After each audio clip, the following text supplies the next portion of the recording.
Listen, if Rondo comes back Friday and I still haven't been told yes or no, right? But if he comes back Friday, he's only going to play 18 to 20 minutes. And he's coming back and playing for the first time in a year. So for any of us to expect him to be playoff form is not fair to him. That being said, I think his energy and his leadership will lift our team. But I don't think we should put too much on his shoulders, anyways. Whether we've won the last game or lost the last game.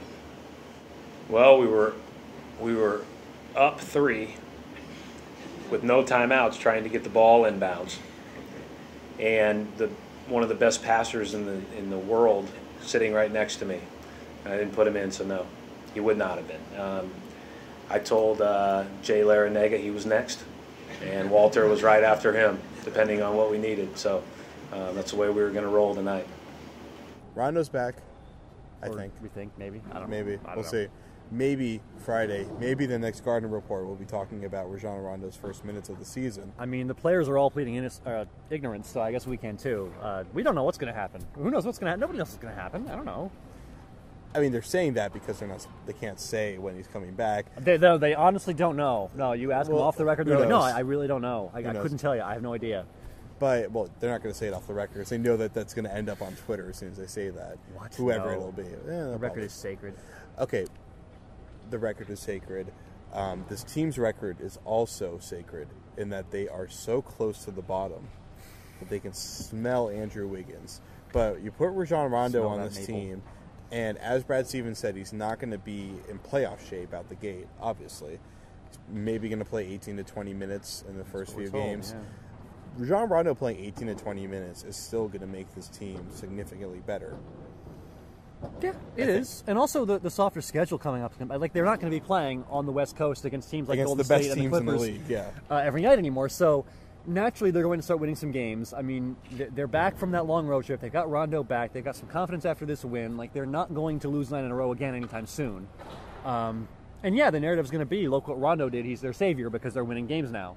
And it might not be all Rondo because, like you said, 18 to 20 minutes is not, groundbreaking right away out the gate.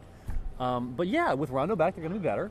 And I think they're going to be a more competitive team in a lot of games. And, they're not going to be, 330 winning percentage team all season. They're going to improve a little bit, and Rondo's going to be part of that. What are they going to do differently offensively?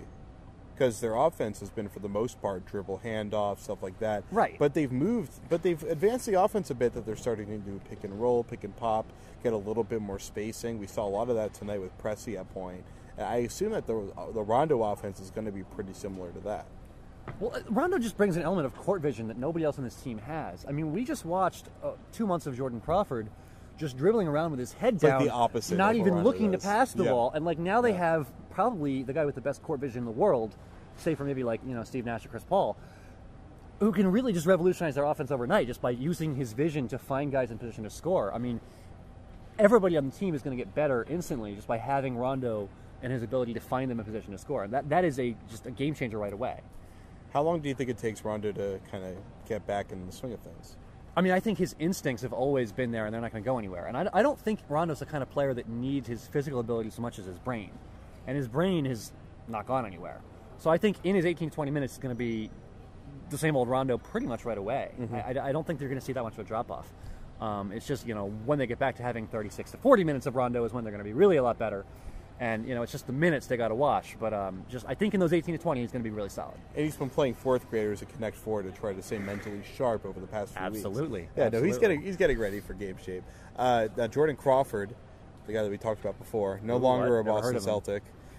It's kind of weird, honestly, not having Steez around. He came over before the trade deadline last year. He leaves this year before the trade deadline. Mm-hmm. And the Celtics didn't give up much to get him. They gave up Jason Collins and Barbosa, who wasn't playing anymore, obviously. Right. And then this year, they don't really get a lot in return in immediate value. They get Joel Anthony. Stacking up draft picks. All right, we got the whole list right here. The whole list of draft picks right there. That's what they're getting, all these draft picks. So that's, sorry, what were you saying? I think that's a good trade, right? I mean, there's no question about that. A guy that they probably were not going to keep after the season, and they get a potential middle of the first round draft pick or 2 high second-round picks, which isn't ideal, but it's. I mean, there's not much difference if the Sixers do stink, and it's like a top 5 second-round pick. At that point, there's not much difference between getting like the 28th pick in the draft if they make a trade with a really good team. Sure. So, all in all, the assets just keep piling up. Danny Ainge's desk can't even see over it because there's so many draft picks piled up there. Yeah, well, we've been saying this all season long, that Danny's mindset is he's got a ton of assets, he's got to find a way to move them, and he's got extraneous players. Like, it seems like every spot on the depth chart, he's got 3 guys that can play the position. He's got to move some of them and pile up some assets like draft picks. Although shooting guard's pretty thin now. It was an over-depth position at the beginning of the year. Now, they only got about 2 shooting guards. You got Bradley roster. and Bayless, and that's plenty. Yeah. I don't think you need more than that. He's turning players that are extraneous on the roster into assets that he can use. He's turning, garbage into gold, pretty much. I have no problem with it. And, yeah, I just called Jordan Crawford garbage. Oops. But they got rid of 4 guards in a matter of a week and a half. That's pretty unbelievable. Lee, then Bogan's left. Oh, Bogans. I wasn't counting Bogans. Yeah, and then Crawford and Brooks. So that the backcourt depth is now there's now a dearth of backcourt players. I mean, they got 2 1s and 2 2s. They got Rondo and Pressey. They got Bayless and Avery Bradley. And Avery Bradley, yes. Sorry, it slipped my mind. I think they got enough depth, and they can always pick up a guy on a 10-day if somebody gets hurt. But I mean, you got 4 guards. Mm-hmm. I think you're okay. Or they can draft Jabari Parker. I like your thinking. But yeah, Crawford was not a guy who fit into their long-term plans, so I don't really see why there's any harm in trading him. I mean, I know it's the easiest thing to do in the world to just trash the guy the day he gets traded. I mean, that's pretty cowardly. I admit that. He had a great season. No question about that. Oh, he did. He had a great season. That's the opposite of what I was saying. I was saying it's easy to trash the guy, but I've been trashing him all season, so I have the right to continue trashing him. I mean, Crawford was not the kind of guy you want to build your team around. This is a young, rebuilding team. They're trying to develop their skills as a team. Trying to be efficient. And Crawford is developing himself into more of a me-first shooter, and that's exactly the kind of player you don't want as part of your rebuild. So, well, yeah, there was a regression towards the end of his tenure here because he was turning into a solid all-around point guard, and then when the team started losing, he kind of started regressing. Yeah, I mean, I'm looking at the stats here. What's Crawford's shooting percentage? I don't have it here. 43%, no. Yeah, he had like a week where he was player of the week, and overall, course of the season, over his averages, he was not 41.4%. All right, that's better than I thought. Yeah, that's pretty bad, though. It's better than I thought. Towards the bottom of the league. It's better than I thought. No. But yeah, like they don't need Crawford as part of their rebuilding process, and they turned a guy they didn't need into a real asset, so I'm happy with it. All right, last part, boxing out baller of the night.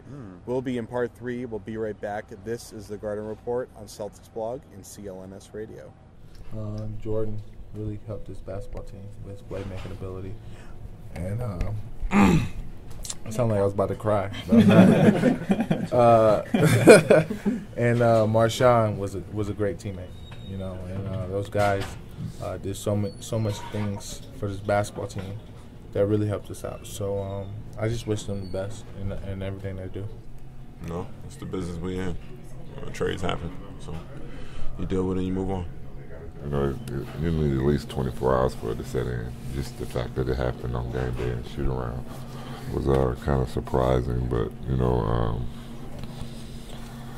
I guess, the guys are just kind of like, taking it in stride, as you can say.